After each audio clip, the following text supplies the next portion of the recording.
বাংলাদেশের সাবেক প্রধানমন্ত্রী শেখ হাসিনাকে ফেরত দেওয়ার বিষয়ে ভারত সরকারের সিদ্ধান্ত ইতোমধ্যেই স্পষ্ট হয়ে উঠেছে। ভারতের কাছে পাঠানো চিঠি পাওয়ার পরে চুপ রয়েছে দেশটির পররাষ্ট্র মন্ত্রণালয়। তারা এখনও আনুষ্ঠানিক কোনো উত্তর দেয়নি। 29 ডিসেম্বর এই চুপচাপ পরিস্থিতির মধ্যে একথা জানান বাংলাদেশ সরকারের উপদেষ্টা মাহফুজ আলম। তিনি বলেন, ভারত হাসিনাকে ফেরত দেওয়ার কোনো ইচ্ছা পোষণ করছে না। তার এমন মন্তব্যে বাংলাদেশের রাজনৈতিক মহলে তৈরি হয়েছে উত্তেজনা। ঢাকা নয়াদিল্লির এই তলানিতে থাকা সম্পর্ক এখন এমন জায়গায় দাঁড়িয়ে আছে যা দুদেশের জন্যই বেশ অস্বস্তিকর পরিস্থিতির সৃষ্টি করেছে। সাম্প্রতিক সময়ে এই দুই দেশের সম্পর্কের টানাপোড়েনকে এভাবে স্পষ্ট করেছেন মাহফুজ আলম।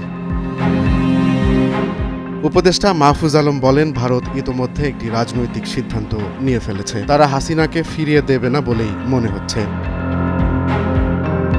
শেখ হাসিনা এবং তার পরিবারের জন্য ভারত এক অদ্ভুত নিরাপত্তার আশ্রয় হয়ে উঠেছে। গত আগস্ট মাসে গণ আন্দোলনের মুখে পদত্যাগ করে তিনি ভারতে আশ্রয় নেন। তবে ভারতের পক্ষ থেকে তার অবস্থান এখনো গোপন রাখা হয়েছে।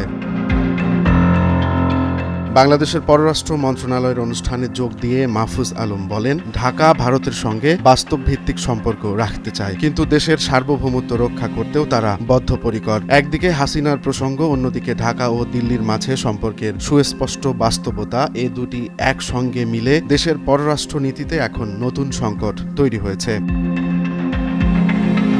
শেখ হাসিনার ভারতে অবস্থান এই মুহূর্তে এক রহস্য হয়ে দাঁড়িয়েছে। তার পদত্যাগের পর বাংলাদেশের পরবর্তী সরকারের নেতৃত্বে আছেন প্রফেসর ডক্টর মোহাম্মদ ইউনূস। বাংলাদেশে হাসিনার ভারতে অবস্থান নিয়ে বিভিন্ন আলোচনা হলেও ভারত সরকার এই বিষয়ে এখনো নীরবতা বজায় রেখেছে।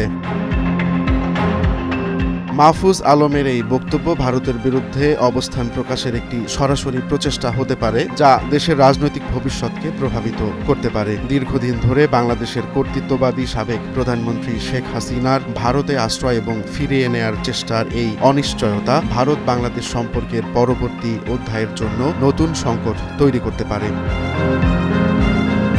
সামনের দিনগুলোতে কি হবে সেটি নিয়েই দুদেশের কূটনৈতিক মহল উদ্গ্রীব হয়ে আছেন। বাংলাদেশ সরকারের পক্ষ থেকে যা করা প্রয়োজন সম্ভাব্য তার সবকিছুই করা হয়েছে বলে নিশ্চিত করেছেন উপদেষ্টা মাহফুজ। ঘটনার বাস্তবতায় মনে হচ্ছে বিদ্যমান পরিস্থিতির সহসাই কোনো উন্নতি হচ্ছে না।